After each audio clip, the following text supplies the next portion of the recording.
Actually, before I get into my intro, okay, I see Frontline Strong. Let's go Giants. I haven't seen you before, but we got Nate Talks Football here, and pretty much what we're just going to do is just go over the season, go over all the off-season stuff, kind of recapping the season, kind of looking forward. There are, I mean, it's nothing to talk about at this point as far as like what the Giants are going to do this year. So yeah, pretty open discussion. Yeah. Let's. I'm gonna pull up the screen of the stream on my phone so I can see how many people are in here before I start getting into topics.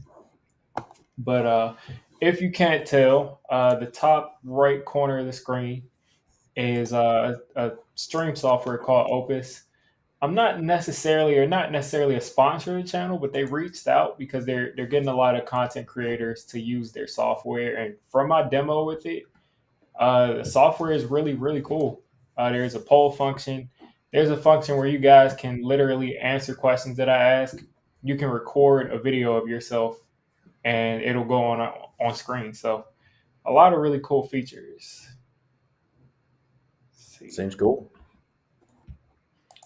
Only thing is, okay, I see we got 3 people in here so far, so people will start to trickle in. So we can kind of just start just discussion.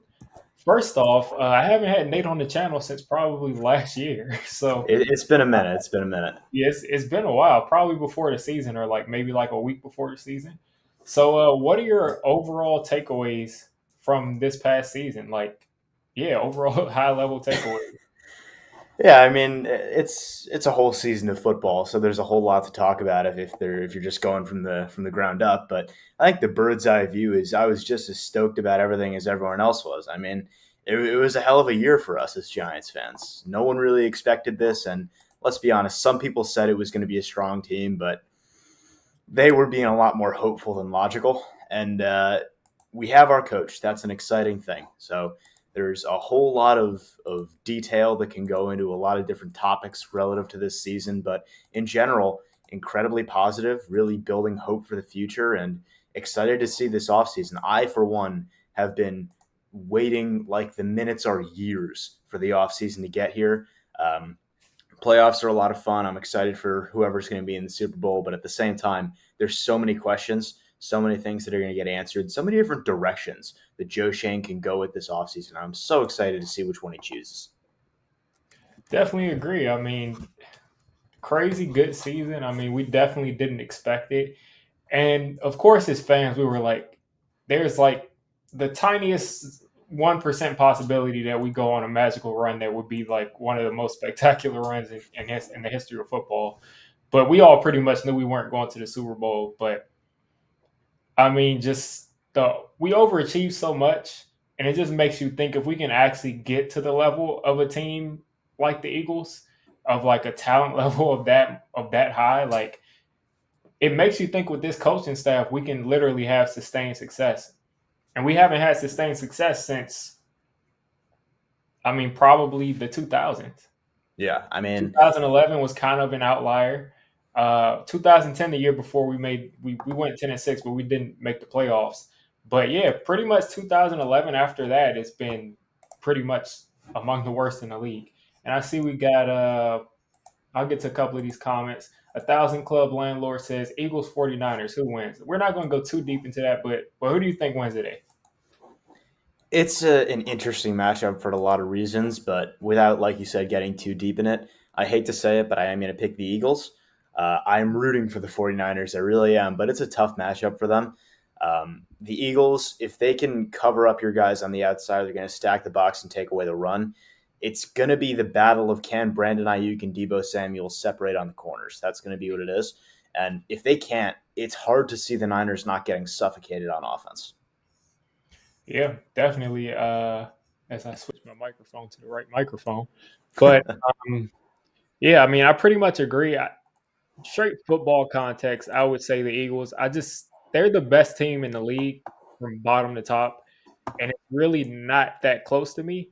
Um, I think the Niners are right there with them I in think the talent Niners overall. maybe it's probably close, but I think the Eagles are comfortably ahead, in my opinion, as far as like Jalen Hurts over Brock Purdy. For sure, for Um, sure. where the Niners have the advantage though is that they have McCaffrey. They have two good receivers of their own. Their corners are definitely good corners, but I don't think they're at the level of the Eagles' corners. So yeah, it's kind of a toss up. But I think the real tiebreaker is Jalen Hurts. Like if That's the Purdy is easy getting answer. like, Yeah, I'm not sure if Purdy's faced the pass rush like the Eagles' pass rush. not It, really. him under that type of duress, I'd be interested to see how he shows up. If he shows up against that, I mean, he's for real. That's kind of what it is everyone's been talking about Purdy and everyone's saying like, oh, This well, is he's the a game where he rookie. finally exactly. Yeah. Every week people say that and people talk about the fact that he's a rookie, but no one adds in the context. The way you see rookies exposed as rookies is under pressure. That's how Bill Belichick's been crushing rookies for the last 20 years. He Yeah. understands that. So we haven't seen Brock Purdy get pressured that much because they have one of the best offensive lines in football. But now you're facing an Eagles team with 6, maybe 7 guys that can start on any team in the league, rushing the passer. So it'll be an interesting matchup for sure. Yeah. Let's see. Bryant says, "What's up, y'all? Great season. Lots to look forward to from here." Pretty much what we were saying. Definitely looking forward to the off season and in the season. I'll never forget that playoff win. Yeah, and I mean, a playoff win is like it's like you're not guaranteed a playoff win every year. So I definitely appreciated beating the Vikings. And what did you think of that Vikings game a couple of weeks ago? Like, how did you feel after that Vikings game? I mean, the easy answer is over the moon. I mean, I haven't gotten to watch this team win a playoff game since I was 8 years old, for context. No, actually, I was 7 years old at that point Wow. when we won the Super Bowl. Yeah. So just for everyone watching, I am in college now, and I was 7 the last time we won a playoff game. Put that in perspective for some of y'all. Exactly. So Some of you that are my age, or some of you that are even twice my age, think about when you were 7 years old. What do you even remember doing when you were 7 years old? yeah. So I mean, watching us play the Vikings, first of all, in that game, the first thing that I feel the need to point out from the bird's eye view of that game is it didn't feel as close as the final score was. It felt like the Giants were pretty comfortably winning that game almost the entire way through, and they outplayed the Vikings. They just did. At some Yeah. point, it needed to be acknowledged that the Vikings defense was just atrocious, and everyone sort of knew that going in. That's why the Giants were the most non-upset in recent memory because everyone picked the Giants except some of the dumbass analysts. But that's a whole other conversation. Everyone that was making picks on Twitter, on YouTube, etc., everyone just sort of knew this wasn't that big an upset, and you saw it in Vegas. The Vikings got 3. That is the Yeah. definition of we don't That have a pick, that's home a team pick'em gets game. 3. Yeah. Yeah. So Home I team mean, always gets 3 points, so it's a pick'em game. It was pretty exactly. much no advantage. And it was And it I was a pretty lot much of look at fun. us as like a very similar team to the Vikings. Our defense just might be a little bit better, but their offense is definitely a lot better than our offense. Let's see. What's going on, Mike Nixon? I see Alex is in here, Big Blue in the Bronx. You all should go check him out. He makes great vids too. Nate, can you split the check for me? Don't even start. Say you'll Yes. get the joke. I mean, 49ers have Alex. Bosa better than any edge rusher the Eagles have. Yes, but the Eagles probably have like 4 or 5 guys that are like 70% of Bosa. Yeah. So, The and then Eagles have the Reddick best may be pass rush in football. 85% of Bosa. So the Yeah. numbers win at that point. And all those guys are fresh. And Right. I They think can that's the rotate biggest in. issue with the Giants is that we have two really good interior defensive linemen, but they're both 300-pound plus guys, and they don't get to rest. Yeah. And that's when you see teams run the ball. Um, do I think that Shanahan can devise a plan to offset? Let's see if I can throw this up here. Do I think that Shanahan can devise a plan to offset the Eagles' pass defense? How much do you think Debo will come into play with his multi skill set? I think Shanahan definitely has a plan. It's just all up to Purdy. It's all up to Purdy, and if he crumbles under this pressure, and he may not even have to deal with it. They may be able to run the ball so well that he doesn't even have to deal with it. But I think Shanahan will have a good plan. Yeah. I mean, it's Kyle Shanahan. He's always going to have a plan. The question is if the plan's going to work. Kyle Shanahan is the second best offensive mind in football, if not the first. You can argue, Reed, Shanahan, whatever system you prefer. Doesn't really matter. But Shanahan's always going to have a plan.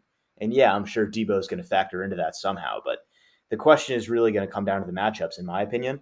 because at the end of the day, football is a very complicated game, but sometimes it's simple. And if you have a team like the Niners who base everything off their run game, which is incredibly potent, but you're facing that with a team like the Eagles, if the Eagles can stack the box and suffocate them in the run game and not get burnt on the edges with their receivers, it's going to be tough. It's going to be tough Yeah, sledding for the Niners. yeah, definitely. Shout out to Tudo. He says massive salutes and respects to Diggy, Nate, Alex, and all diehard Giants fam in the building. Shout out to Tudo from Italy. Let's get into the first topic. Now that we have a couple of people in here, uh, I'll just get to it. First off, how much should the Giants pay Daniel Jones per year? We're Before you starting guys hot. start typing it down in the comments, I'm actually going to use a feature in this new software that I'm using where you can actually vote. You can actually type in what you want to type in and it'll show up on the screen. So I'll type this question up for you all. How much do we pay BJ? All right. What? Let's see. What are we So seeing you on the use screen? quotation marks when you type in the comments, and it should start popping up. Right now, this is like showing you that nothing's there yet. Hold up. Oh, okay. 50 mil. As you guys type This is in. interesting. Yeah, there you go. Tag them. Things will start to pop up. Yeah, make sure your comments are in quotation marks. This is interesting software. Yeah. Yeah, this software, by the way, is still getting tested out. So anything that you all see that you would like from an audience perspective, let me know so I can relay it to them. This is like they're pretty much building this software out for people like us, like sports content creators. So Interesting. definitely give feedback. Stuff you like, stuff you don't like. They're really cool over there. I see we got Eagles up there. I don't know why Tag them hasn't popped up yet. Yeah, I think it's just pulling that out of Mike Nixon's comment because he said Eagles will pay Hurts over 50 mil. Okay. I don't think that's quite working how it's meant to. Yeah. Maybe some stuff that still needs to get ironed out. Yeah. I'll try it next with another question for the next topic, and you all type it starting off with quotation marks. So maybe that'll okay. There we go. Oh, 30 there's million one. for 4 years. That's good. Tudo keeps saying tag him, and it doesn't pop up. Opus doesn't want Daniel Jones to be tagged. I don't blame him, honestly. I stand with Obus.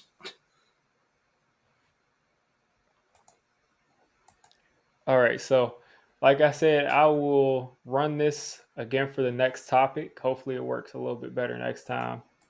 You're Yeah, Greeny Europe. Green. I haven't seen Greeny in a while. Greeny was a staunch Daniel Jones hater. Was he? Interesting. One, One single dollar. I respect that. one Danny dollar. What's going on, Ah, Taj?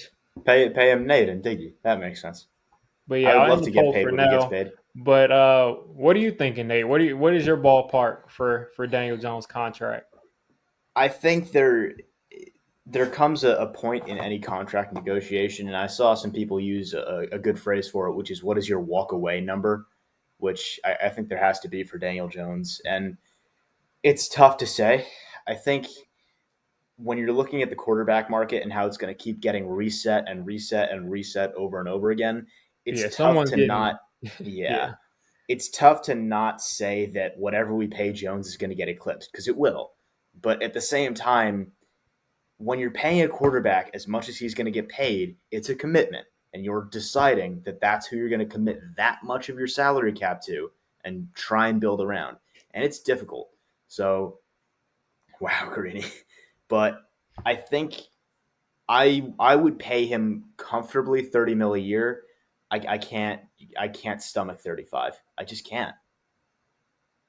yeah. I'm a lot more optimistic here. I've been saying 3 years, 90 million, pretty much since the middle of the season, which I'd will be good put with you at that. right at 30. Yeah. And of course, you would front load that. So like I was thinking worst case scenario. He's horrible the first year. You draft a quarterback the second year, Get and out of he the sits third for a year. year, and then third year you can cut bait. But um, I've kind of moved that number up because after he showed up in a playoff game, I mean, for me, playoffs is really huge. Agreed. So Yeah. my walkaway number for Daniel Jones is 40 million. My walkaway number, where I just say like completely no. And a lot of people hate that. A lot of people are saying 20 something million. I just don't think that'll happen. No. And I think it's a similar situation that the Cowboys had with Dak Prescott. And I think a big problem with the Cowboys is the fact that they showed Dak Prescott on multiple occasions that they didn't believe in him. And I don't think he's ever been the same player since that whole thing happened. Yeah. And it's just like this. We're all kind of counting pennies saying like we can't afford to pay this guy 35 million because he could be bad, blah blah blah. And yeah, Dak is better, definitely green. But the market is the market. And I heard someone in Twitter Spaces like completely going crazy about people saying the market is the market. But at the end of the day, the market is the market. And Jalen Hurts is going to get a mega deal this offseason. Joe Burrow is going to get paid. Herbert's going to get paid. Um, you got some more young quarterbacks that I'm forgetting, but you got three guys, and you got Lamar Jackson. Those are four new deals. Now, do I expect every single one of those guys to like overtake each other? No, but I'm thinking at the end of this offseason, you might have a guy getting paid 56 million a year. Like you could honestly like if Hurts gets paid 50 something, Joe Burrow is going to say, especially if he goes out and beats Hurts in the Super Bowl, which he probably will. But Burrow is going to ask for Hurts money, and he's going to ask for more than that. And then if Daniel Jones comes out and listen, we know he's not Josh Allen, but if Daniel Jones comes out and he's in his second year in the system and he comes out on fire, that doesn't mean 45 touchdowns. If he just comes out and he looks like a real quarterback, like a real guy, then we're going to have to pay him 10, 15 million more than what we would this season. I think right now 37 million puts him probably like at the bottom of the top 10 in quarterback contracts. So I think that is fair, and I think the biggest thing is the guaranteed money and the length of the deal. I Yeah. think that's the biggest thing by far. If we can have any sort of deal, yes, you don't want to pay a guy a bunch for just being a bad player, but if you think he can be a good player, I just think you got to front load like a 3-year contract. And if he absolutely stinks, if he just looks like just trash, he's not good. Then again, like I said, after that, you could literally draft a quarterback and have him sit for a year that you can develop in the third round, second round, and second year that quarterback could be starting and Daniel Jones could be gone. Yeah. I think when you're looking at the decision at quarterback, my problem is I look at this team and I am okay with whatever the org does. I think Joe Shane and Brian Dable at this point have done nothing but earn trust. They've done nothing but earn leeway, whatever you want to call it. And at this point, if they make a decision, we have to just sort of accept it and hope it works out. That's earned at this point with what we've seen so far. My thing is, what I want above all else is whether we re-sign Jones or we don't, whether we draft someone or we don't, I want it to be a decision made confidently and with commitment. I Yeah. just think that at this point, we're looking at a team with a lot of young talent, but also some guys that are starting to get up there in age, like Leonard Williams, that maybe either are or aren't part of this team's future. And at this point, I think the team really ought to either say, if it's Daniel Jones, we're a win now team. And if it's not, we're going to build. That's got to be the decision that gets made here because there's two tracks. And if you try and play the middle, if you try and cut it down the middle, you're not going to end up committing in either direction, and you're just going to become the Cowboys. And I don't want to become the Cowboys. So I think the best thing for us to do if we're going to sign Jones is commit to it and try and just build out this roster and make it a 1-year rebuild. That's got to be what it has to be. And if it's not going to be Jones, I don't want to mess around with a franchise tag. I don't want to mess around with a 1-year deal for something like that. I want to find the guy, commit to it, and start developing now. Don't waste time. Don't waste years of these young players' careers. The worst thing you can do is waste a year of Dexter Lawrence's prime or Xavier McKinney's prime. or before Saquon Barkley's legs are gone. Saquon You has know? probably about 3 more years. Yeah, that's what I'm saying. So I think the best thing for the Giants to do at this point is make a decision confidently and stick to that decision. Commit. Yeah. Greeny says, I agree. I'm rolling with whatever the bull wants. um, yeah, Cowboys really capped their ceiling with Dak and Zeke's contracts. Oh god, the Cowboys are so poorly run; it's mind-boggling The at this point. Cowboys are so poorly run that they're well run, but poorly run. The Cowboys have drafted extremely well for like the last 10 years. And at all of the key things that they had to get right They for didn't. the rest of that talent to succeed, they got wrong. It's incredible. I mean, honestly, Jerry Jones as an owner is the most paradoxical owner in football because he's everything you want in an owner with his commitment to winning and his I will do whatever it takes to achieve that goal mentality. And he's brought the team to greatness. But at the same time, he makes unthinkably bad decisions. The Zeke Elliott contract is going to be remembered for quite some time as It's not a just horrible a bad contract. contract, but one of the worst implemented contracts because they signed him to the deal early, and that extension didn't hit the books until 3 years after they signed him to it. So now they completely screwed themselves on that. Number one, Tony Pollard is running back one. He just is. He's Yeah. better than Ezekiel Elliott at this point. Number two, the money that they gave Zeke could have been for Amari Cooper. And I don't That know was the if worst decision that they I could have I don't know possibly if made. anyone at this point would argue that the Cowboys wouldn't look much better with Amari on this team instead of Zeke. They just would. That would be an entirely different offense because then you have someone that can actually still run routes and create effective separation on a down by down basis, Not and depending you're on not going CD to to get a spectacular catch. you're not trotting out Jalen Tolbert onto the field. I mean, you've got an actual real life receiving core with three viable options, and then you got your best running back taking the carries. That would be Yeah. a much more scary offense for Dak Prescott to lead. But here we And do you are. think they'll take Bijan Robinson this year? If they if That's they what take everybody's saying Bijan is that they're going to take him. if they take Bijan Robinson, I will laugh my ass off.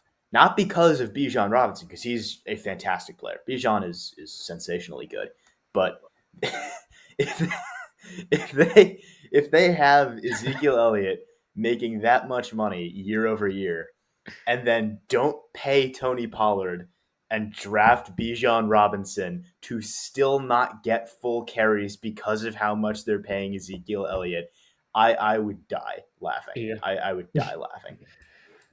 Yeah, Unlimited says they probably could Yeah, have had that's a Dak good point much there. cheaper if they got his contract. And that's really my point is like we're always going to look at these deals as like mega deals that are going to like squeeze the cap number, squeeze everything, but in 2 years I promise he's going to be making 20 million, 20 plus million less than the next guy if we get this done at sub 35 this year. Mm, Now they got Dak at a premium and he's mid. Now that's a really good question, and I'll yeah. get into our next topic. But do you think that Dak is a mid quarterback? Do you think that partially why he played so poorly this year was because of the injury? Also, he had a ton of tipped interceptions. Let's be real. He Oh, had a for ton of sure. tipped For sure. interceptions that weren't his fault. Yeah. I think when you're looking at Dak, and first of all, it should be said he's not the only guy that has that. By the way, a lot of quarterbacks get crap that they shouldn't be because they have a lot of bad luck. Justin Herbert's another example.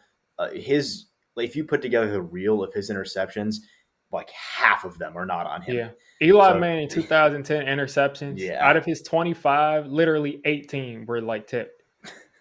but I think when you're looking at Dak at this point in his career, first of all, wins are not a QB stat, but when you're looking at the quarterback and he's getting paid that much money and he's the face of the franchise and you're looking at a guy that's taking up what 20% of the salary cap, something like that, and you're looking at that and you're a first round exit every year in the playoffs or you're not making it past the divisional round every year in the playoffs, questions need to be asked. But that's neither here nor there. The real important question is his level of play this year the Dak going forward, or is this just a down year? And it's hard to say. I think this is probably the worst offense he's been in as a Cowboy, I would say. Losing besides Amari the ones hurt, where like everyone got injured. right? But I mean, from the ground up. I Yeah. mean, at the beginning of the season, talent that's on the roster. I would think this is the worst one he's been in. Losing Amari hurt bad, and then all that money that you paid Zeke stops them from getting someone to replace Amari. Jalen Tolbert sucked. They committed to him as the guy that was going to bail them out at receiver, and he sucked. Michael Gallup, when he got back healthy, he really didn't look like himself. CeeDee Lamb was not the impact alpha receiver that I thought he would be, and it just didn't work. And a bigger problem than that is a lot of the stuff that Kellen Moore is doing in that offense is just not working.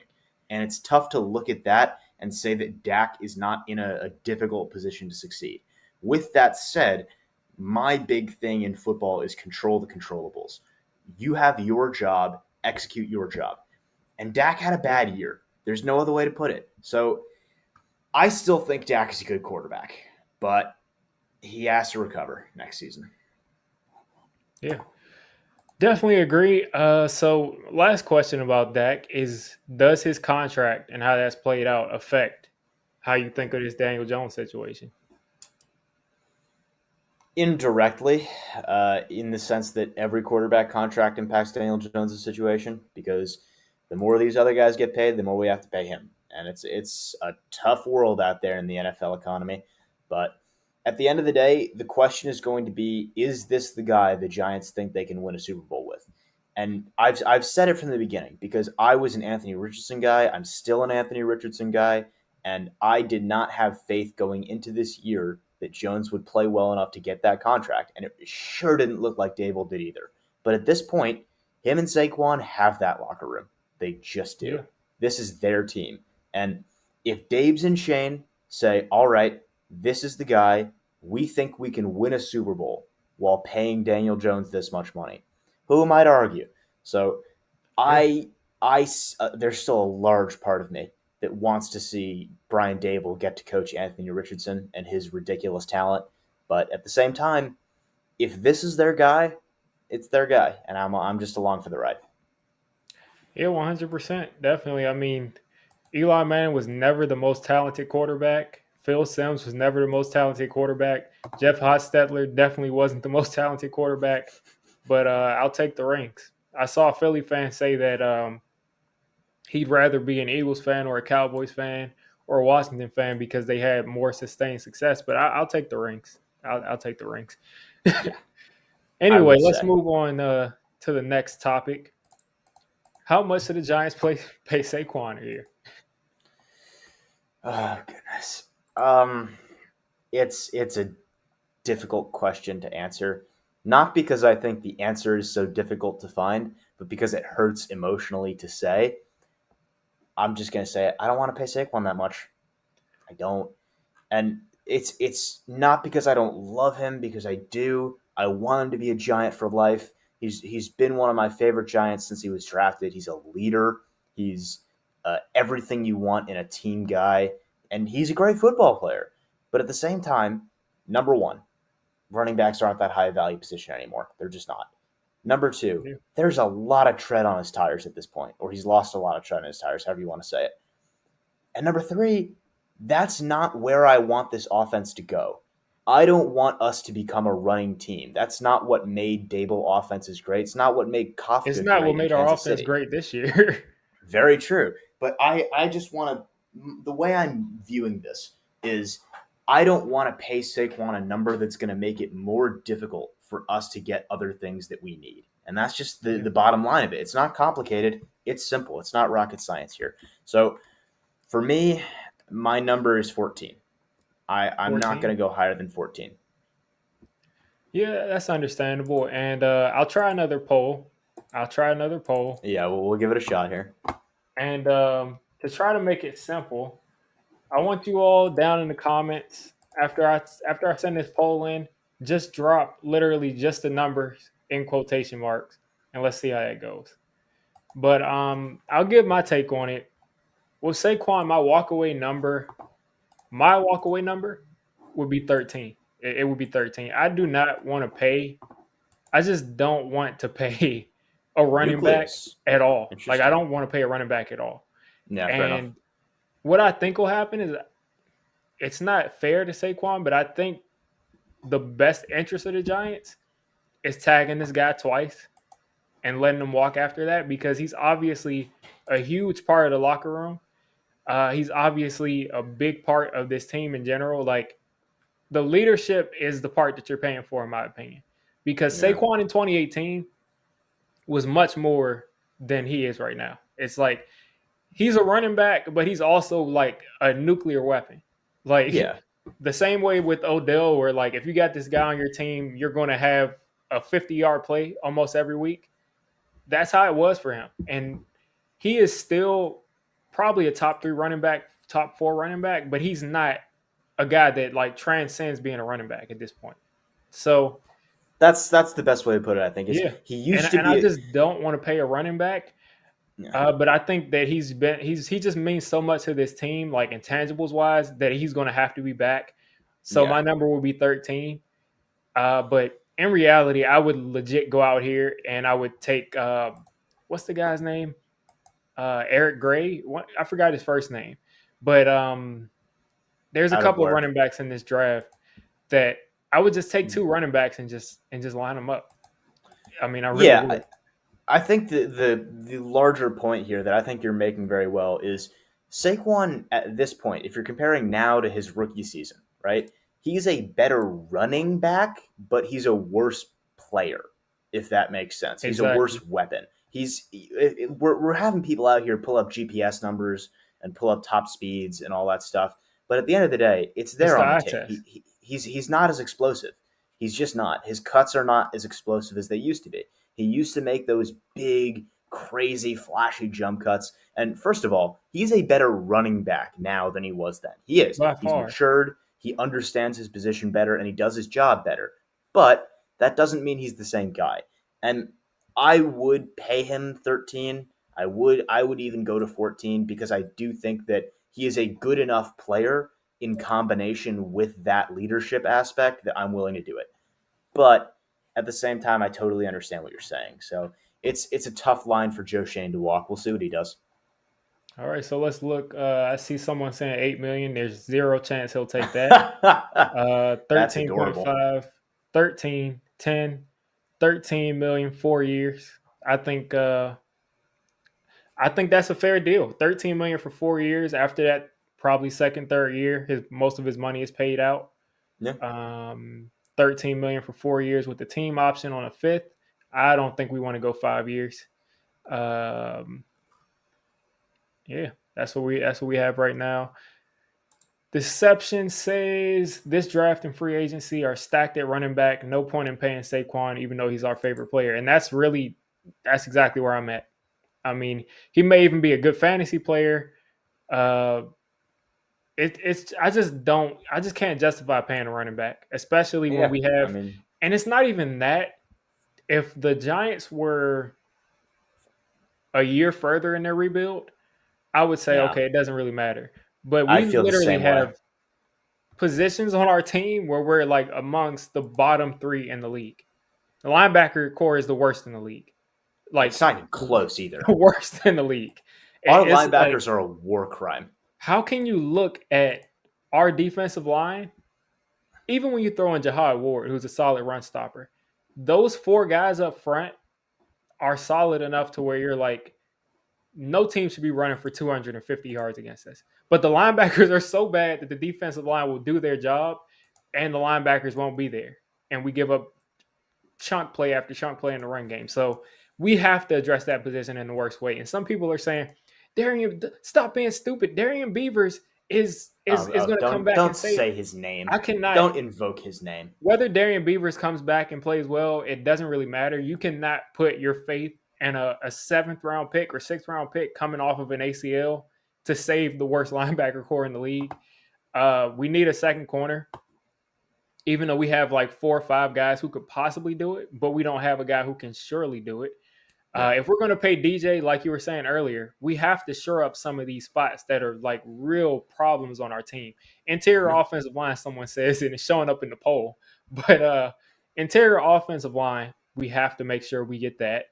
So badly. Uh, we have to. The biggest issue on this team right now on offense for me is the fact that we have Evan Neal, and we're banking that he's going to turn into a solid player this year at the very least. And if he doesn't, we have a glaring problem at right tackle. So that part is like terrifying because you don't want to just replace a guy after his rookie year, but also it's such an important position and it could change the entirety of this season. And we could have a chance to take a guy to replace him. And it's interesting what they'll do in that situation. But there are so many problems on this team. We cannot afford to pay a guy big money. We just can't. And that's why McCaffrey was the perfect move, Greeny, for San Francisco because they have everything around them. Like they Yeah. have no issues around them. Yeah. I think two things. First of all, with the Evan Neal situation, the interesting thing that they could do, which I don't think they will, I think they have confidence in him to develop, but I think something they could look at to potentially do is they could draft a tackle and move him to guard, which would be a perfectly viable thing to do. Evan Neal played guard in college. He Yeah. has more than enough talent to get it done. If they think that he's not going to be able to stop giving up that soft shoulder around the corner, they think he can't handle that, maybe they will. I don't think they will. I think they have confidence in him to develop, and personally, I do too. I think after one bad year, I'm not ready to give up on Yeah. that. But the other thing I wanted to say is with Saquon, the tough thing to acknowledge as Giants fans, and again, it's difficult to acknowledge this, but it just has to be said, you can get probably 80% or more of Saquon out of Jahmyr Gibbs. You just can at this point.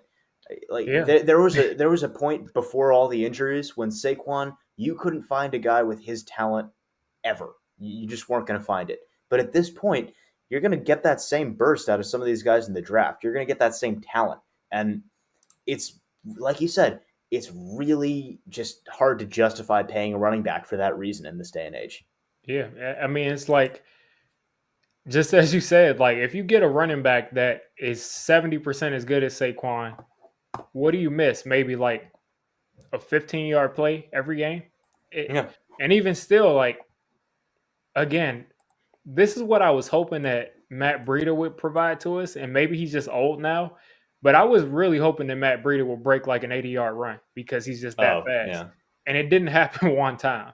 So Matt Breida is sort of the opposite of what you expected him to be when he he came into was a this team, short wasn't he? yardage back, pretty And he much. was a tough runner, which I appreciate. I love a back like the guy Matt Breida was, but it's so anti everything he's done in his career, isn't that? Yeah, we thought that Saquon would take on like a bigger role as far as like beating up the defense. And then you Yeah. would throw Matt Breida in there and he'd be running for 30, 40. But yeah, didn't happen. But credit to Breida because he was just a fantastic addition to this offense. Like, frankly, one of the best additions we made to this offense in the I offseason agree. because a lot of And people are really going to underrated too. undervalue that. Exactly. A lot of people are going to undervalue what he brought to the table for this team. When you can sub out Saquon Barkley and put in a spell back as Matt Breida and get the kind of runs that you got out of him, fighting for yards and getting it, breaking tackles, running at the defense, going through between the tackles and getting chunk plays. That's Yeah. big. That's big for your offense. Yeah, and Brightwell didn't look bad either. which just makes you think if you bring in a young running back like that's like a star player in college that's got fresh legs. Yeah, Yeah, it's just it's you're tough. bringing him back for intangibles.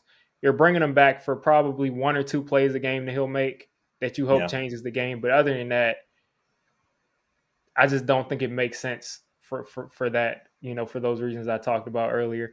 And yeah, I think, like I said, the smartest move for us to make, and it sucks for Saquon because you just don't want to see a player have to go through that. But the smartest thing for them to do is tag him this year at 10 million, and then next year tag him at what 13 million, and then let him walk because at it that point he sucks, won't but be the it's same true. player. Yeah, like you said, it sucks that we have to do that, and that's the reason that I have said I can't even stomach it, like to the point where, like you said, that is the best thing for us to do, but I don't want us to, even though it's the best thing, just because I can't stomach that. I could not watch Saquon Barkley, a guy who has given everything for this team and for us fans and everything that he's gone through and worked through for this team. I could not watch us betray him like that. It would hurt too bad. Yeah. I mean, he's done a lot for his team when the team was horrible, and it's just one of those things. It's going to put the Giants' way, and it's going to put it to the test. But also, as I move to the next topic, I'm going to drop a link in here for anybody that wants to leave a video question for us down in the comments, and we'll see how that works out. But in the meantime, I will move down to the next topic, which will be what is the Giants' biggest need? That link down in the chat again, you can ask any question you want. Click that, you'll be able to record a video. If anybody wants to do that, great. If not, then we'll keep the show going. But right now, we'll just talk about it. What's the Giants' biggest need in your opinion? We all think we both think it's linebacker. Some people don't. They say wide receiver, but I think that's far better than linebacker. But you can kind of Yeah. talk about why you think why you think that. Sure. So first off, nothing against those people. I get that wide receiver, we need the number one guy. We really do. And I also get that interior offensive line is a big, big need for us. And it's not a zero sum game. We have more than one big need. This roster has a lot of work to do, but it's linebacker and it's not close. Our linebackers are frankly unfathomably bad.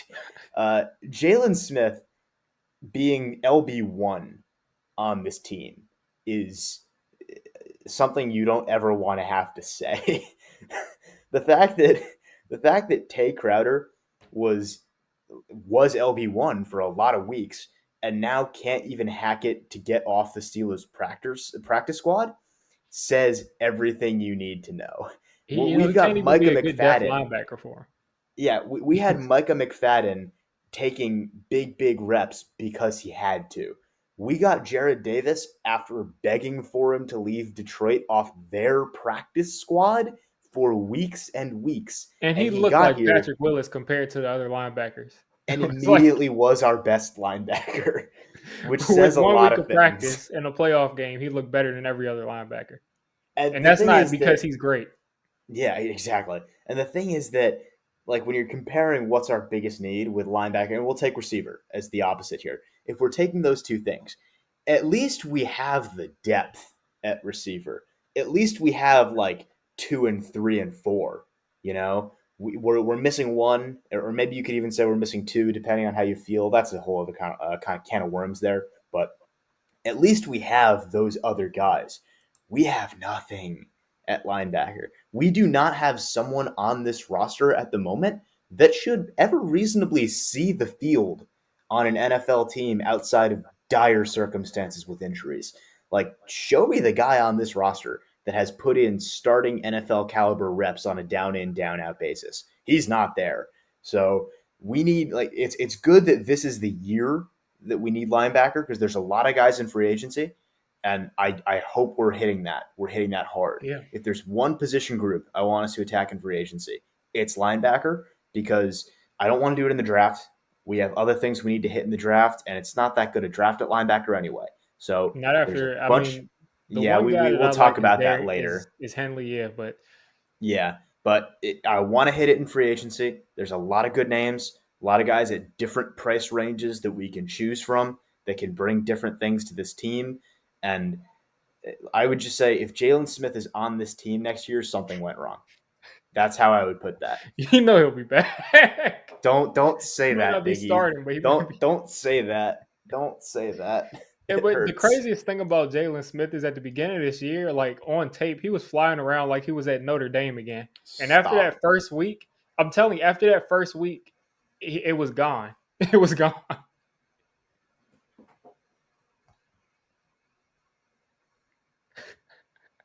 I'm No, telling you, he looked good at some point, watching the but after Giants that, linebackers is just painful. It's so painful. They don't shed. They don't keep gap discipline.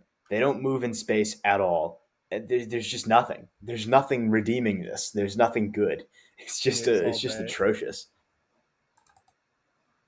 Definitely. So, what would you say is the second? is the second. I think it's really close between wide receiver and interior offensive line, It is. but It it's is. probably in the better interest of the team. I just feel like it's like a more of a situational thing. Like I feel like you probably want free agency interior offensive linemen. You don't want free agency wide receivers. You just don't. You don't want any of those guys. Mm-mm. Juju Smith Schuster is like what the best free agent wide receiver. If Chark hits the market, it'll be him. That's awful. Yeah, it's I wouldn't pay terrible. It's Chark. it's So awful.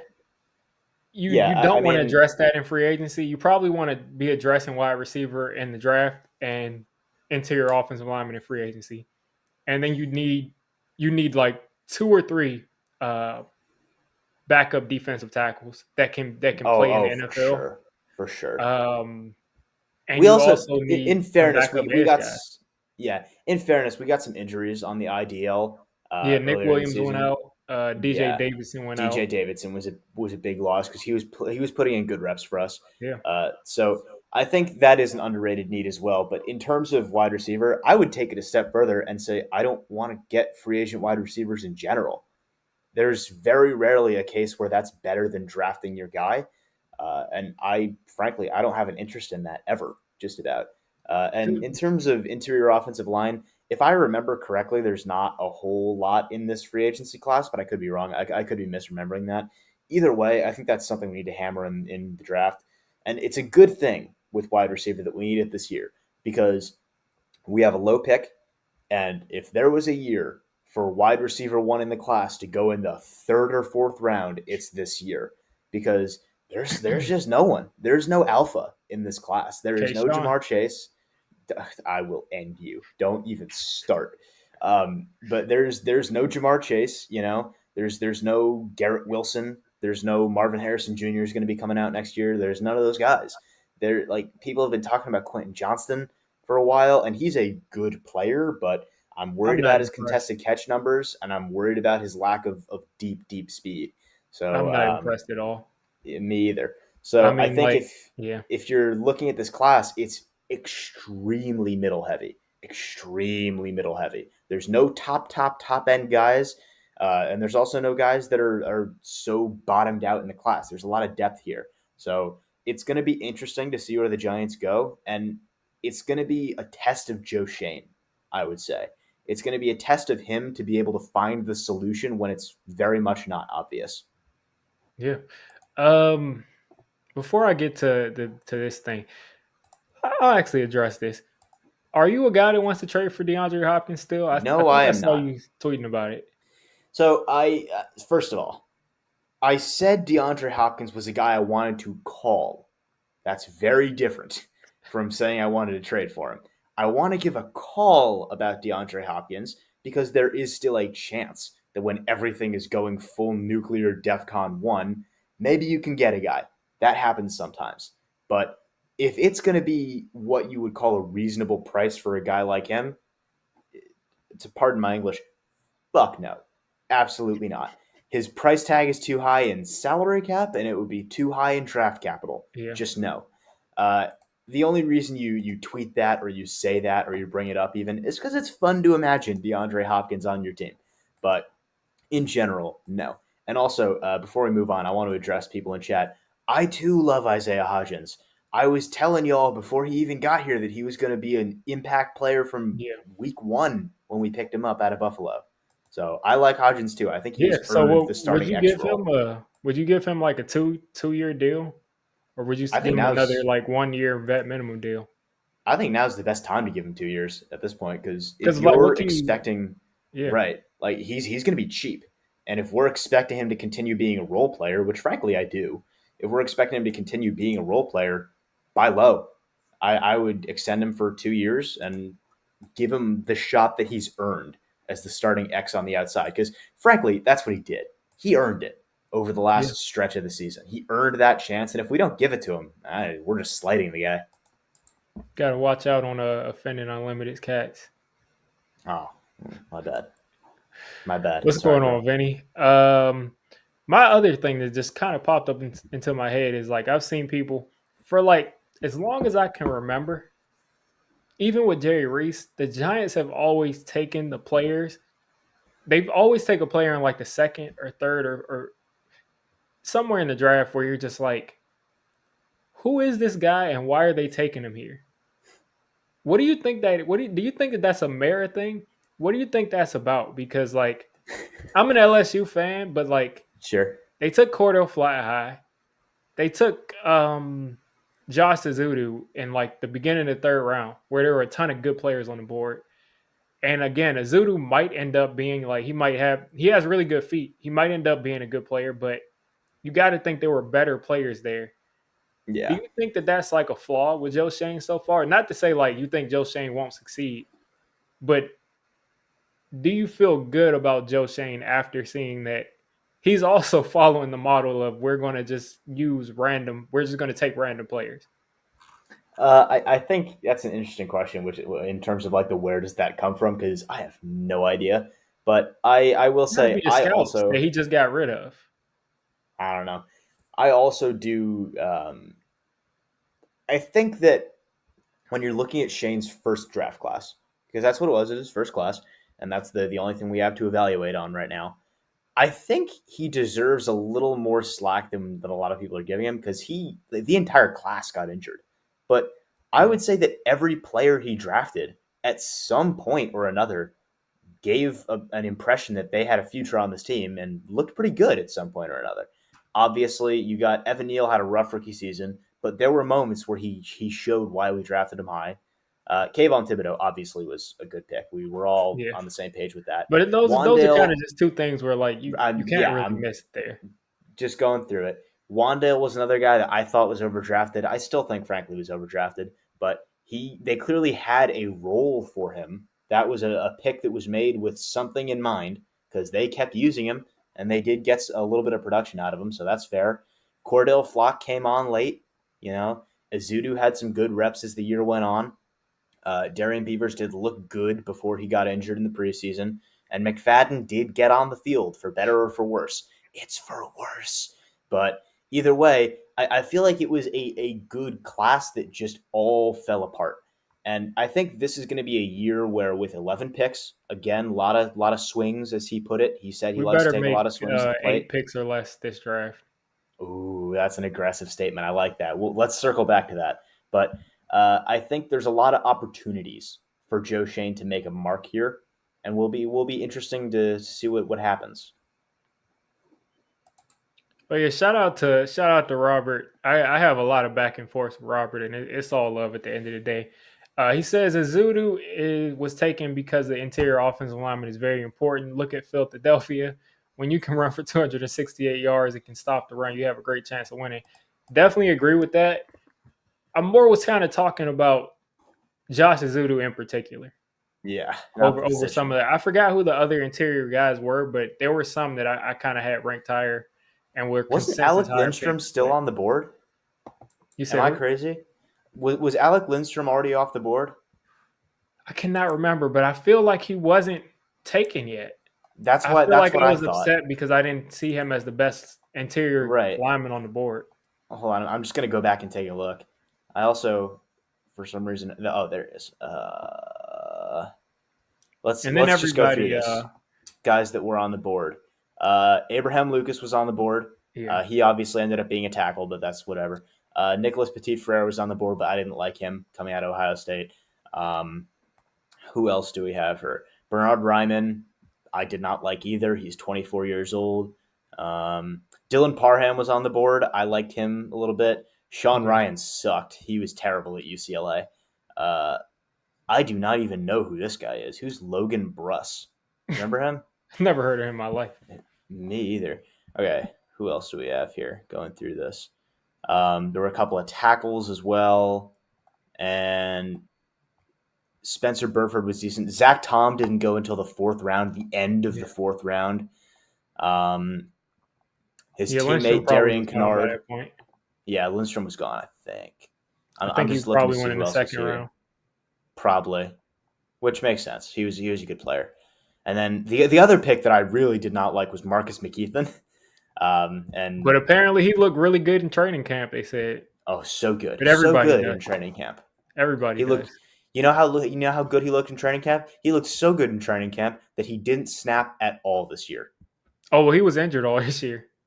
Oh, is that why? I Yeah, forgot that. What was his yeah. They're injury? saying that he pretty much was looking like he would be our swing tackle.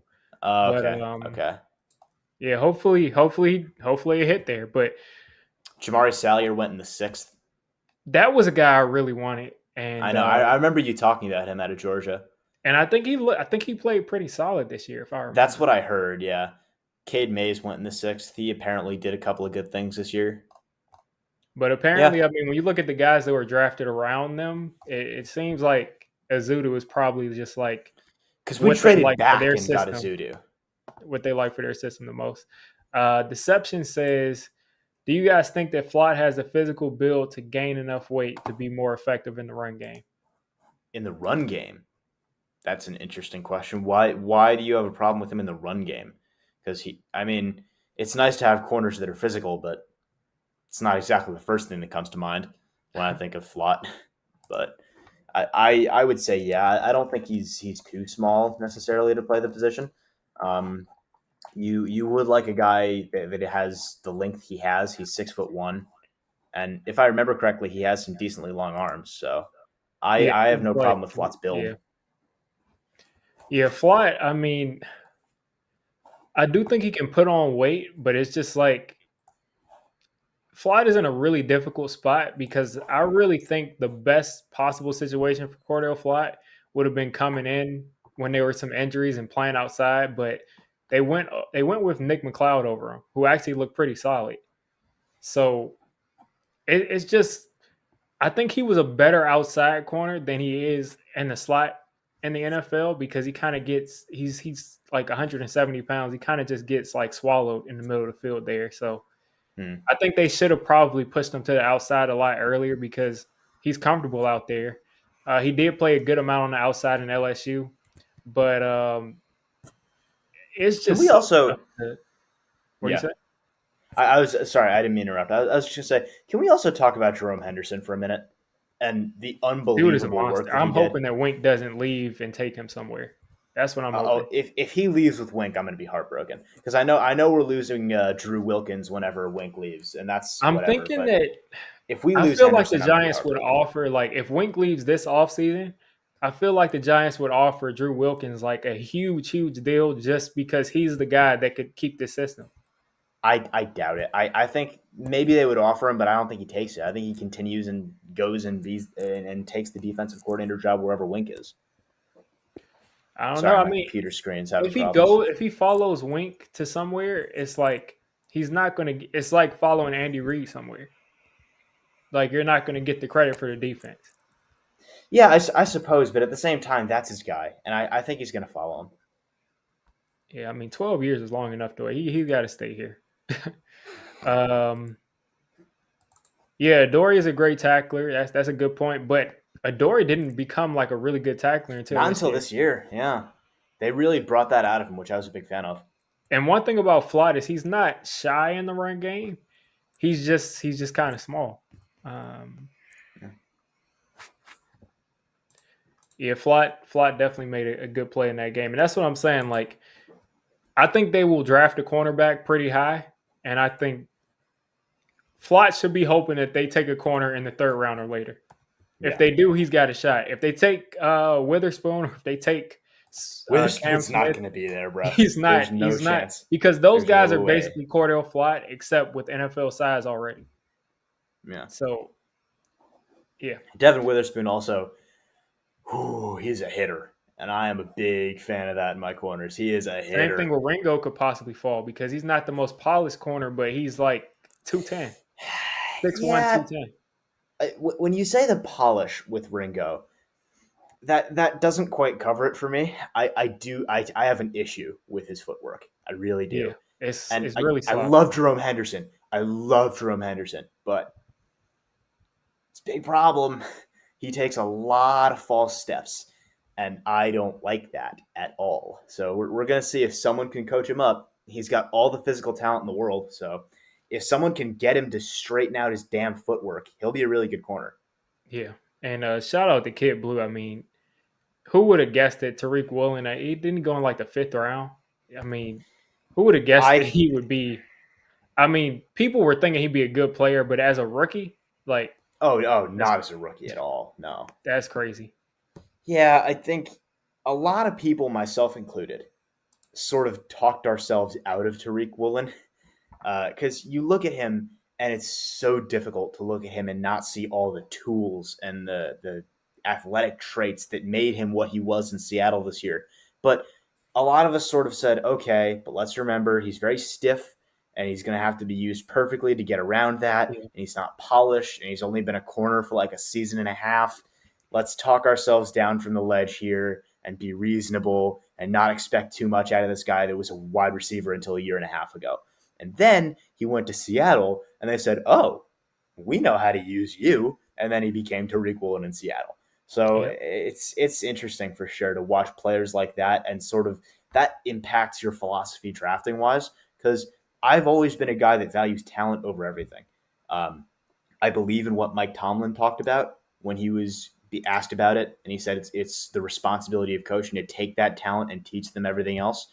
I think that's the perfect example in Tariq Woolen. So yeah, you definitely. wish I you could mean, get that for your team.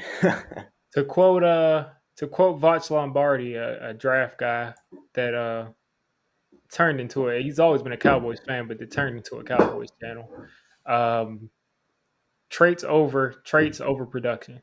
It's Oh that's really yeah, high because a guy can have a bunch of production, but he might not fit your system. So their traits have to fit your system. I also don't believe in college production. I don't believe in college stats almost at all. Yeah, I think if you're looking at the college game and the NFL game, the way those numbers get on the stat sheet is so radically different that it's almost a different game. So I don't believe in most stats. I think there's certain things that can be used. Like if you're looking at most recently, I was looking at contested catch numbers for a lot of these receivers in the class, which is one of the biggest problems for Quentin Johnston, by the way. yeah, Um, that's a reasonable thing. That's something you can translate from the college game to the NFL. But in terms of yards, touchdowns, interceptions, whatever the number you're looking at is, production really doesn't matter. I don't think so. yeah, We'll see. yeah. Definitely agree. Let's see if we got anything else in the comments before I go on to the next topic. Bradbury was getting beat like a drum with the Giants. That's kind of like an overblown narrative. Bradbury was never a bad corner. He went from like being a top three corner in the NFL for 1 year to being like a number one corner in the league. And I since don't he know if I wasn't good enough agree. to make the Giants defense elite by himself, people just kind of piled on. I don't know if I agree though. I Bradbury had a bad year. He just did. You think Like so? You I think think so. if you had to rank them out of the what, there are 64 starting corners in that year, Yeah. He's not what 64th. Obviously not. But I listen. He did get just toasted a on couple times, so yeah. many double moves. So many double moves.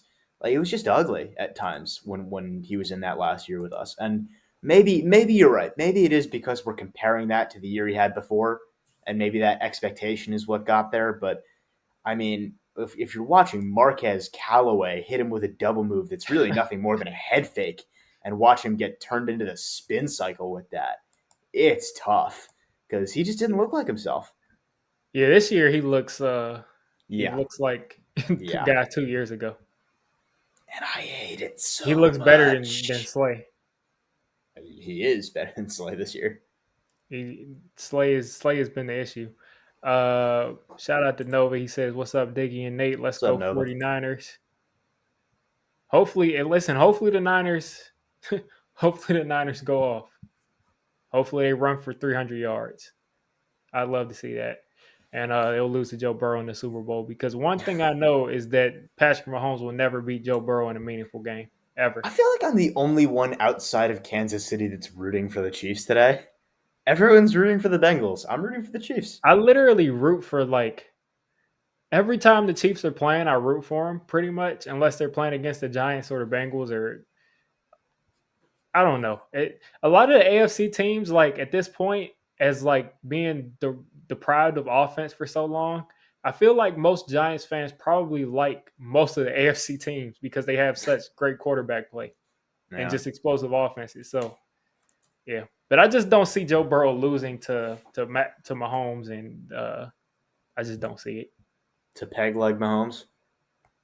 I just don't see it. Um, Bradbury struggled last season, and I don't think Wink's system would fit him well. He struggles in press man, and I don't know if he struggles in press man, but I don't know where this narrative came from. A narrative just has come out of nowhere that Bradbury's a zone corner, it's and because he's he does not. so well in cover three, but he's also really good in man. Yeah, he is primarily a man coverage Yeah, corner. and He's a and Philly physical guy. they play a lot of man. Yeah, because they can, because they have him and Slay. Yeah, they would. Philly's defense would not be as good as they are if their corners could only play zone. I mean, Philly's entire defensive philosophy is we're better than you and we know it. That's what their defense is. And it I mean, works. that line is ridiculous. Hargrave, Red, it's just ridiculous. And You I'm know what still bothers me the mad. most? What? What bothers me the most about the Eagles is the fact that they don't deserve it. Because they were calling for Howie Roseman's head. They were What, calling for Howie 3 years Roseman saying ago? they still hate their defensive coordinator now, It bothers who's me getting so interviews much. everywhere. It bothers me so much that Eagles fans get these things that they don't deserve. Like the managing staff is up here. Eagles fans' opinion of them until this year was down here. That's what It's we're talking literally about here. like Eagles fans. I just can't stand the Eagles fans. Like the players, I like Jalen Hurts. I like AJ Brown. I like Devontae Smith. I like I love Jason almost their Kelsey. entire roster. It's like Darius Slay is hilarious. I like Darius Slay as a person and as a player, but their fans are just the worst. It's just I hate Philadelphia in general, I think. tell me about it. I Tell me hate about it. Philadelphia as a And then the city. worst, the ones that talk the most trash, they're not even in Philly. They're in New Jersey. Oh, don't even start. They're in Don't even Jersey. start. Don't even start, Biggie. I can't deal with that. I don't want to hear the name New Jersey today. I'm not in the mood. Between the Giants New York thing and the fact that half of New Jersey doesn't even root for the team that plays there, don't even. I Yeah. can't even. No, we're not doing that. Ridiculous. Darius is Diggy's cousin. Sure, I'll ask him But have we for a ever call. seen? Have we ever seen you and Slayton in the same room? That's all I'm saying. That's all I'm saying. I also, by the way, I've always said I don't see it. That's always been the joke is that Diggy looks like Slayton. I don't really see Yeah, it, I don't see it either. but I'll play along Um, because it's funny. yeah, Ash, though, does look like Eric Flowers. That's not a he joke. definitely looks like Eric He Flowers. And does that look old like Eric picture Flowers. of Dexter Lawrence that's been going around a couple of times, I thought that was Ash. I haven't seen it. Send it to me. Like it's like a high school picture of Dexter Lawrence where he has like on a suit, and there's Yeah. somebody with that picture as their profile picture, and their name is Ash too. Hold up. So sometimes I think that that's him. I'm looking this up. I'm trying to find this picture. Go on. Keep talking while I'm doing this. I'm just going to find this. Yeah, it said don't call him Darius. Philly doesn't deserve McNabb, and I mean they don't deserve. They don't deserve the ways that they've beaten us over the years. They just don't deserve it. They don't deserve good things, Philadelphia. They really Terrible don't city with because they terrible literally people. like hate all of their coaches and players. Yeah. Like if Jalen Hurts goes out today after like this great season that he had, and he throws 2 interceptions and they lose, there. First of all, there's Eagles fans right now saying that they need to replace him. So Jalen Hurts? yes, there's Eagle fans right No, they're now not. saying Jalen Hurts is getting carried. Imagine if we had a really good quarterback, how we look. Like if he goes out there and lays an egg today, and he doesn't have a good game, they would be yelling to replace Jalen Hurts and throwing stuff at him. Eagles fans hurt my soul. You know the only reason I may put Patriots fans over them for as far as ungratefulness because I saw Tom Brady walking out his last game of his career as a Patriot player after Logan Ryan caught that interception, and I saw this Patriots fan like his gut hanging over the rail, yell at Tom Brady, "Tom Brady, you freaking suck!" Like right to his face, and I'm like, "You're saying this to Tom Brady?" let me just retort. I'm from Patriots country. I'm from New England. Patriots fans are not as bad as Eagles fans. I I don't lived think with they're as them bad, for but 18 years, but no. man, Eagles fans are, no, sorry. Philadelphians are the worst people in this country. That's it. I'm End of telling you, I've sentence. seen them throw beer on kids Also have at I. games. It's just the worst. It's the You know what worst. the crazy thing is? The crazy thing is the denial there because they keep saying that they're not like this. Like you'll have arguments with Philly fans. Like there are some reasonable Philly fans, and they'll Yeah, try and defend their fan base. And I've argued with Philly fans who are actually nice guys who I'm friends with, and they'll say, "Yeah, everyone talks about the Santa Claus thing and the batteries, but that was forever ago. That's a different the Michael generation Irvin of thing. fans." Like, yeah, is this generation different?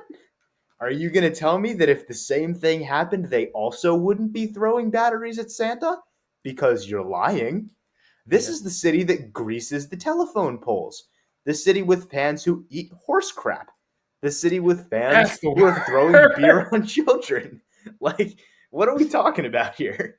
Philadelphia is the worst. Yeah, I don't Period. know. Point I don't blank. know who got to see my video on that, but like, there's literally pictures of them climbing the light post, Oh my like god. pulling down the light post. There's pictures of them setting random people's cars on fire because they won a Super Bowl. Mm-hmm. My Mm-hmm. sister was in college in Philadelphia when Oh the god. Phillies won a World Series, like what, maybe 12 years ago or something like that, or I don't know how long it was, but they literally destroyed their city after they won the World Series Because of the win. because they won. That's why I wanted the Giants to win so bad, and people were so mad. Diggy, you need to manage your expectations. We made it like no, I wanted to win so bad because of these fans, and I Yeah. wanted to see them destroy their city, like even worse. Because if they would have lost to the Giants, a team that they have absolutely no respect for, if they would have lost to this team after the season they had, they would still be destroying their city right now. Mm-hmm. They would be like calling the mayor. It would be everybody's fault. It would be like Heads would roll. they're ridiculous. Anyway, let's move on to the next point, and we'll spend a little bit of time on this, and then we can kind of just talk about the draft a bit and wrap this up pretty close to 3 o'clock. So, who are some of the top free agents on your board this off season? And while you're doing that, I'll pull up Spot Rack to show Sure. people some of the free agents that are out there. Sure. So, like I said, this is a pretty dry free agent class at a lot of positions, and unfortunately, a lot of positions that we need. We're not going to get the receiver that we want here. Personally, if I remember correctly, I wasn't a big fan of the interior offensive lineman available either. So, in general, it's really just a pick and choose what you can get, maybe fill in some depth spots if we have the money for it. But the one position I'd really like to attack, excuse me, in this class is linebacker because there are some guys that we can pick up. There's different age ranges and probably price ranges as well of guys that we can try and go get. And in general, there should be a way for us to fix that problem in free agency. The question is if Joe Shane's going to want to take that path. I like Aziz Al-Shire. He plays for San Francisco, for those who don't know. I'm a big fan of his.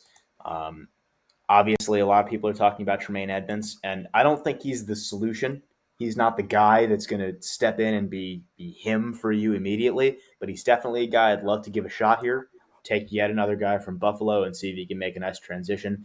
Kaiser White is not going to go and re sign with Philly because they just don't have the money. So he'd be a guy I'd like to bring in. He's another good value pick. Um, I think there's some other guys that may or may not get re-signed. Obviously, the Eagles are looking at re-signing T.J. Edwards, but if they don't, I would love to bring him in. Rashawn Evans is a decent option, but not. That's I'm bringing him up as sort of an alternative path they might look to go down. Not really what I do, but it is a viable name. I think if you're looking at a few different older guys, there's a route you can go down with that too. Like Deion Jones would not be a bad guy to bring in on a cheap deal, even though he's 28. Um, and I will say this is a great year for flyers, guys that you can Yeah, buy low on, see if you can get something out of their talent. Example being Devin Bush. He has looked bad in Pittsburgh. He hasn't really fit in what they're trying to do, and he hasn't been able to capitalize on his talent. If we want to pick him up for $1 million, I wouldn't be mad.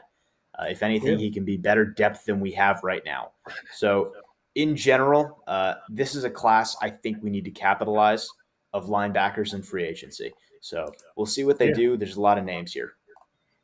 Yeah, you mentioned Deion Jones. I'll start off by just filtering for linebackers. That's where we're gonna have to, even if we plan on drafting uh, a linebacker, we're still gonna have to sign at least one guy. Mm-hmm. Let's see. Chris Deion Barnes would Jones be is a at good the top of answer. the market. Levante David, I wouldn't touch with a 10-foot pole. He needs to Nope. retire. Yep. Um, Devin Bush, you mentioned Anthony Walker Jr. He's a solid player. Yeah, that's not Uh, bad. Wow.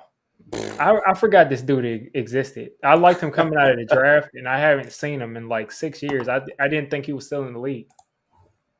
Guess so. Let's see. Cole Holcomb also wouldn't be terrible as a pickup. Yeah, wouldn't be bad. Tremaine Edmonds, we mentioned. I mean, Tremaine Edmonds. I'm kind of. I watched his first playoff game this year, and he looked like amazing. The second playoff game, not so much. It's like he's like right on that line of breaking out and being like elite, but there's no Fred Warner. There's no Fred Warner on any other Oh, team fuck but no. for the 49ers. So I don't know how much you pay Tremaine Edmonds. They're saying what his value is. Let's see your market value. Let's see what they're saying it is.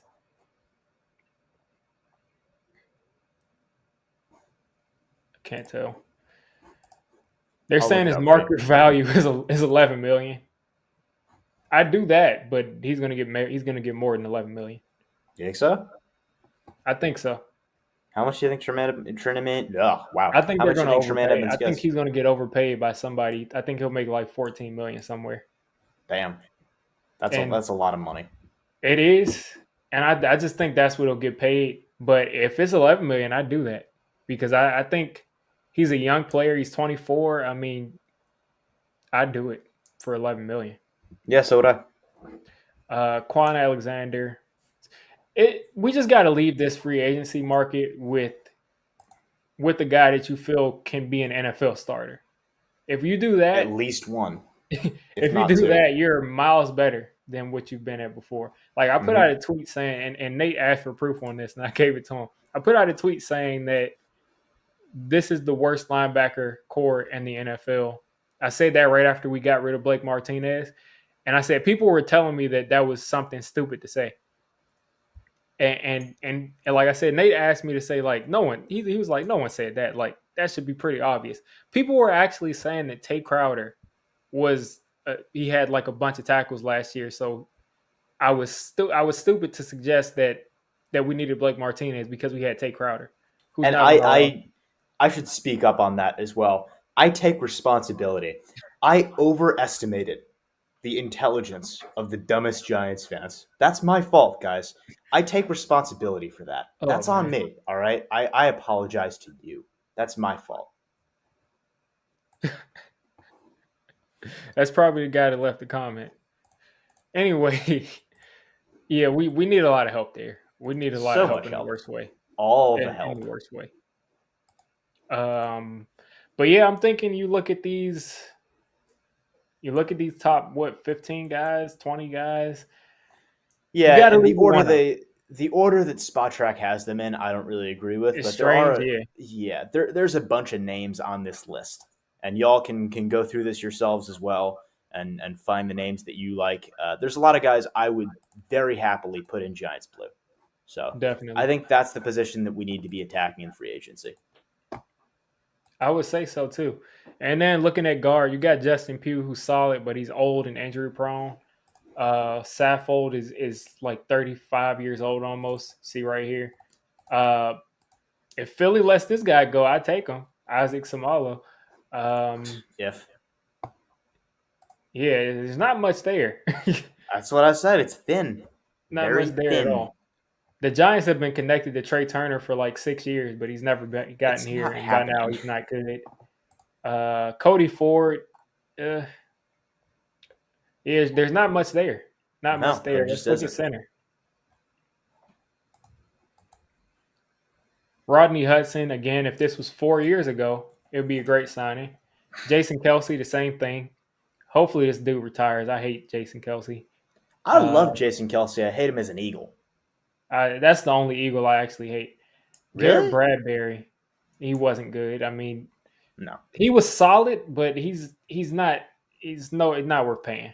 he's not your guy. No, Um, yeah, and as we just said, there's not much there. it's thin. Not much there at all. You're definitely going to have to hit the draft. Let's see Okay. if there's any tackles that could possibly flex in the guard that I have don't think guard so. history. George Fant, I don't think he's played guard. Mm-mm. Cam Irving, I think has played guard. But again, that's not really going to move the needle. I also just Isaiah don't want Wynn, any of these guys. yeah. I wouldn't be Andrew upset Wiley with. has played guard before, and he's I got wouldn't tackle be. flexibility. I wouldn't be upset with grabbing Andre Dillard, but I don't want to either. Yeah.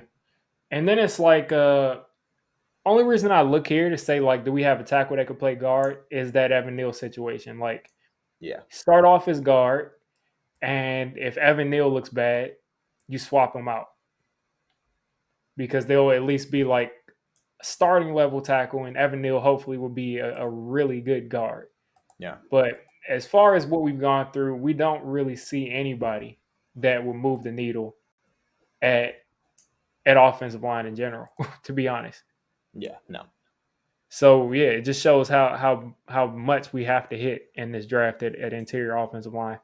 Um, we both saw a guy at USC, but he's not coming out until next year. And unfortunately, I did look it up. He is a fifth year senior. So Yeah. nah, no. Yep. Remember Giants fans laughing when they drafted Hurts? I was one of them.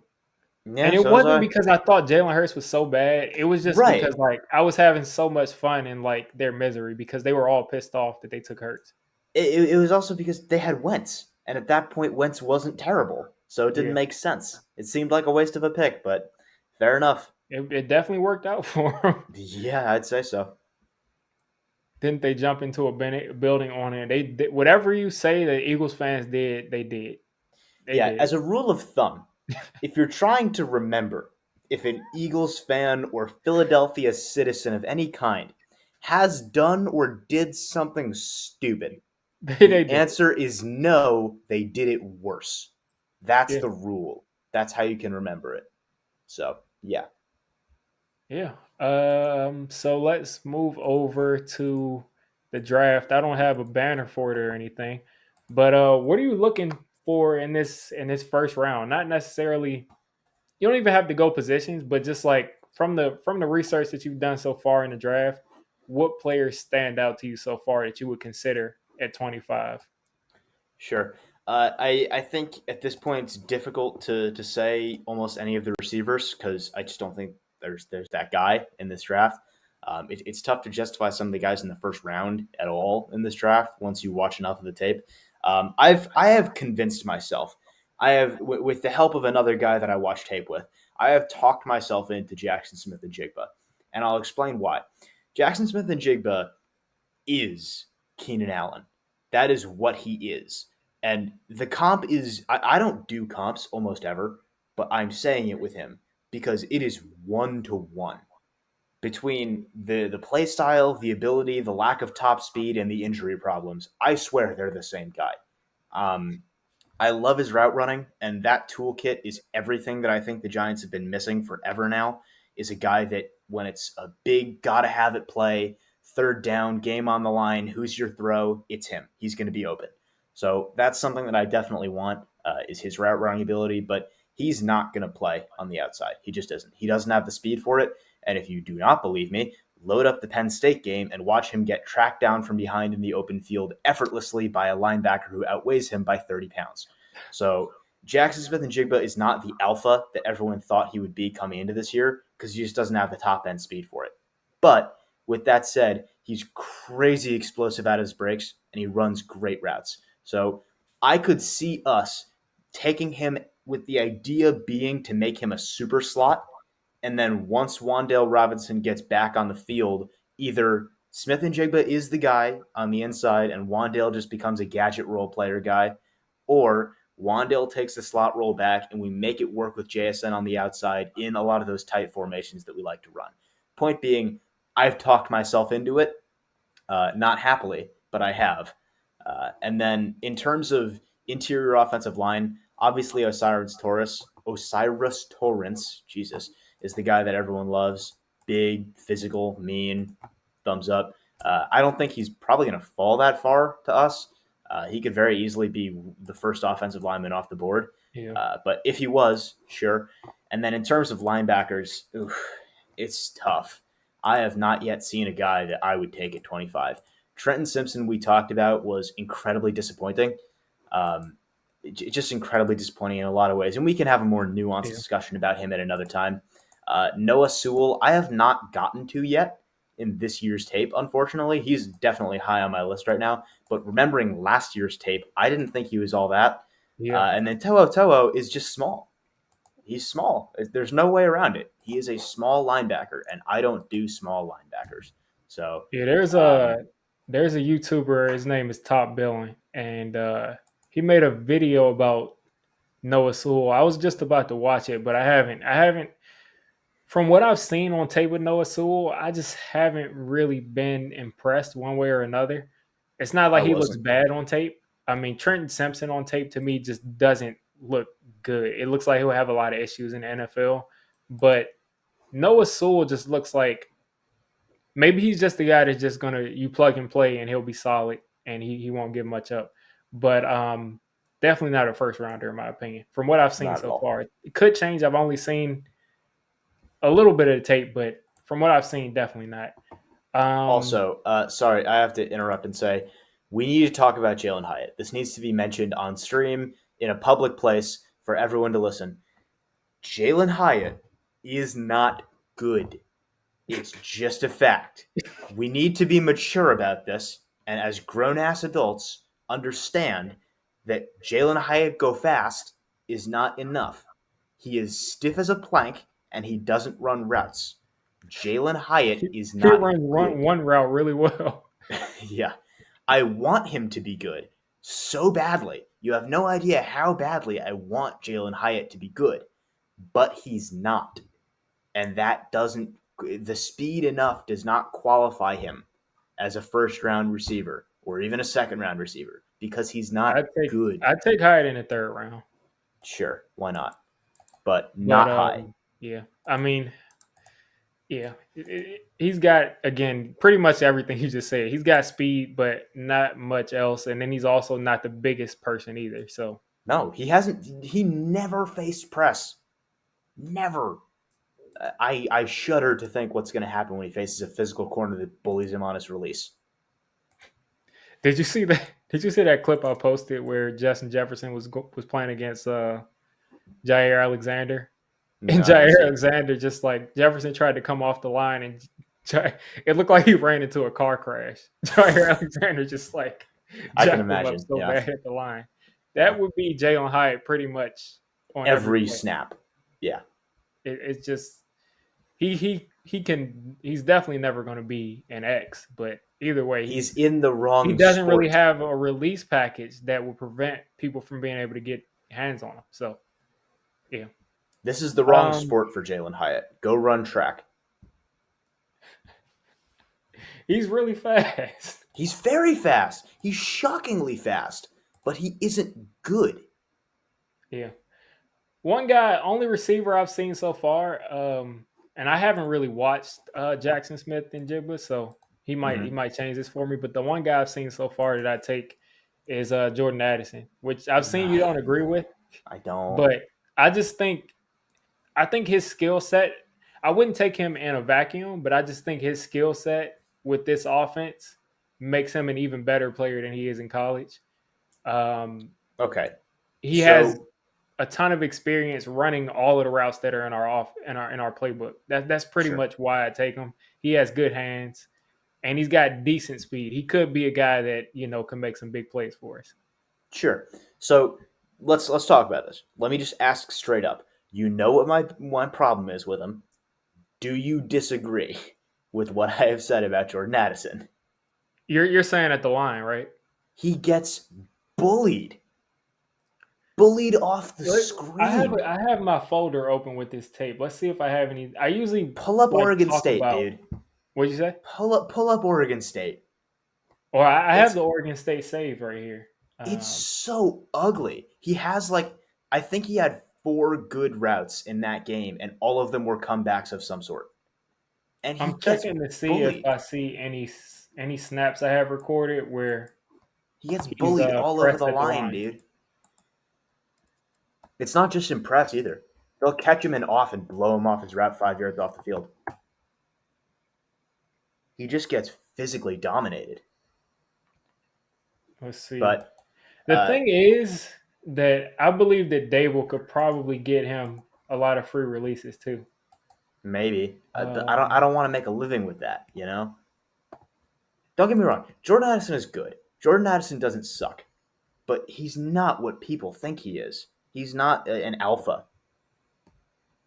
yeah, I don't think unless he's an his alpha either, unless but his it's just one release of those package things is where I think, way wider. yeah, I think he fits what we want to do the best out of any receiver in this draft, and I think we can't get him in the second round, which is where I want to take him. My thing is that with the receivers in this class, um, there's guys that are better than the options that we're looking at, but they don't fit what we need. Exactly, There's a lot of great slot receivers in this and we draft. just don't, yeah, We don't need a slot. The only guy that is a slot receiver that I'm willing to make work is Jackson Smith and Jigba. And then the other guys are not worth a round 1 pick simply because we don't need a slot receiver. Like, if we had talent on the outside and we needed the inside, I would 100% be on board for taking a bunch of these guys at 25. But that's not the case. Like, I am big on Tank Dell. I love what Tank Dell does in the football field. I think he's one of the gems of this class, and he's going to do a lot for a football team. I mean, even if they don't work him in from day one into the receiver rotation, he's going to be a fantastic returner on special teams. And he has crazy catches in his portfolio. So he's another guy, but he's like 5'9". And then you got Zay there's a Flowers. ton of those. Zay Flowers is another guy that has That great routes, has I just great can't do it. I burst. can't do another He's 5'9". 5'9". Our receiving I core forgot is who it too was. small. Who was it that Brett Coleman compared to Antonio Brown? And Zay Flowers. Yeah. That was Zay If Flowers. he's Antonio Brown, he can play outside. But if not, he's not. I don't think he's Antonio Brown though. I don't think so either. I But think Antonio Brown was a lot better. another guy that I've heard a lot of people talk about, and I've watched a little bit of his tape, is some people say we should take Rashee Rice in the first round. No. I No.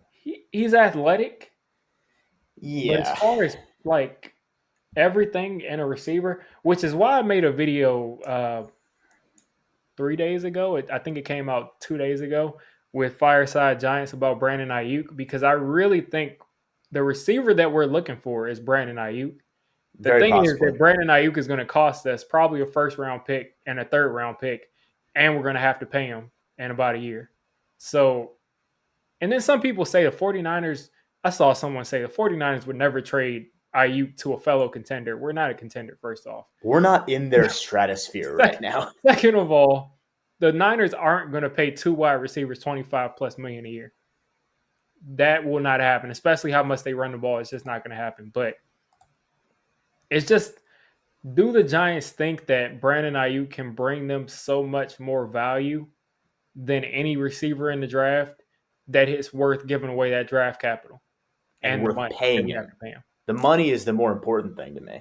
Yeah. I could definitely stomach the picks, but I could not do that money, I don't think.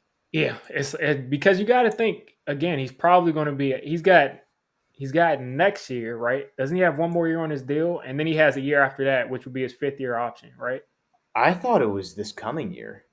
I'm thinking Let me check it out. Let me Ayuk. look. I'm pretty sure he has that next year and then a 5th-year option, Hold on. Let me have a look. which kind of makes you think if it's set up that way, it kind of makes Hold you up. think that the 49ers would try to keep him one more year. He is an unrestricted free agent in 2025. Yeah, so he's got next year. So when Oh, did he right. get It drafted? rolled over already. So yeah, yeah, he was. This is his fifth year option is 2024. So yeah, you're right. Yeah. Yeah, so he's got next year, and then they can pick up his option in 2024. Which, if I'm the Niners, I I revisit trading him after this upcoming season, just because the Very number possibly. is low. But if the Giants like come with an offer that's so huge, they could probably think about doing it. But I think Brandon Ayuk is what we're looking for. It's just I agree. it may not make the most sense, It's a numbers tough wise, situation. Yeah, Shane is because in a tough spot.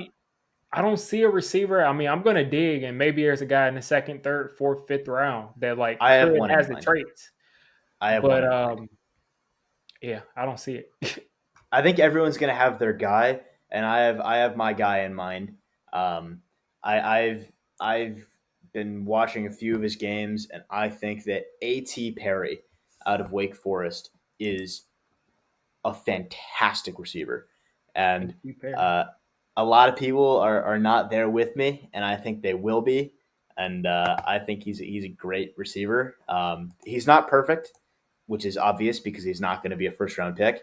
But I think that he could be a dude for somebody, and I would Where do love you that think he's gonna somebody to be go? us. Probably third roundish. Okay, so yeah, you can third round receiver. You can expect to play pretty quick. So Only thing for me is that I think he fills the same role as Isaiah Hodgins, which is difficult to yeah, we had justify. this discussion. I don't care if someone fills Isaiah Hodgins' role as long as they're a better player. I mean, I feel like they can make it work. I just don't like the roster building inefficiency there. But your point is well taken. Don't get me Yeah, wrong. yeah. So any other top prospects? Let's see if I'll ask you about a couple of people I have in my sheet here. Sure. Um, who's your top cornerback so far? Have you seen enough of it? It's difficult because first of all, a lot of them are very similar. There's a lot Really, of like you're what watching the same player.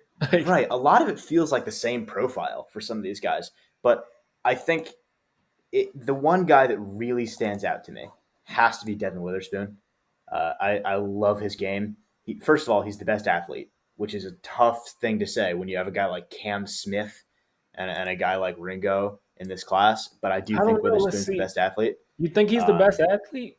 I think he might be. Christian Uh, Gonzalez is like runs like a 4.2, and he's 6'2", 201.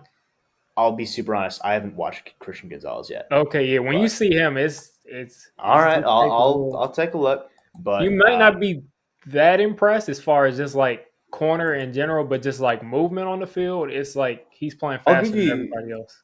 I'll give you the list of guys that I've watched at corner. So I've gone through so far corners. I'll just go down this list that they have on the mock draft here. I've watched Porter, Smith, Ringo, Witherspoon, Forbes, and Hodges Tomlinson so far.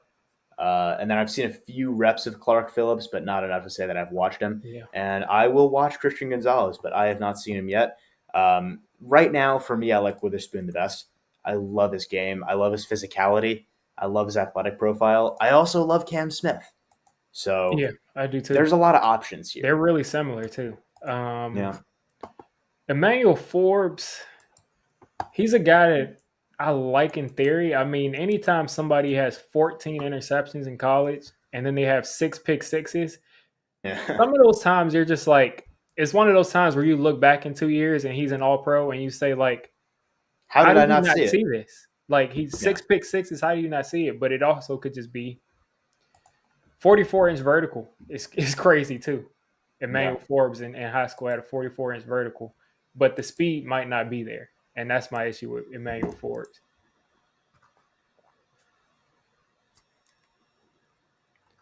Yeah. But other than that, I guess we can probably close this out. I think you've watched Henley too, right? I've watched a little bit. I only got through most of one game so far. I have more to do with him. Yeah. Yeah, Henley is another guy I take at 25 from what I've Yeah, seen. I know you're big on him. Yeah. Yeah. Just because I mean he's a former receiver, he's the most athletic from what I've He's got seen the so far. traits. He's got the traits. All the traits that you want in a star middle linebacker, especially this day and age.